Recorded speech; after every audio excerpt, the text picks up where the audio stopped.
Hi, today I'm going to teach you how to easily set up remote desktop on Windows. This tutorial is for Windows 10. It may or may not work on other Windows. Okay, so press the Start button and then type Remote Desktop Settings in the search bar. Then click on the Remote Desktop Settings option. A new window will pop up. You just have to toggle the Enable Remote Desktop option. Do this process in the other computer that you want to connect to as well. Okay, so now you have to go to the search bar again and type Remote Desktop Connection. Here, it will ask you type in the name of the computer you want to connect with. To check for the computer name, go to that computer and right-click on the Start button on the bottom left. Then click on the System option.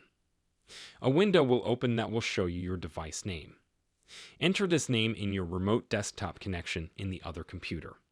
It will ask you to type in a password which will be used for this connection. And that's all you have to do to easily set up Remote Desktop on Windows 10.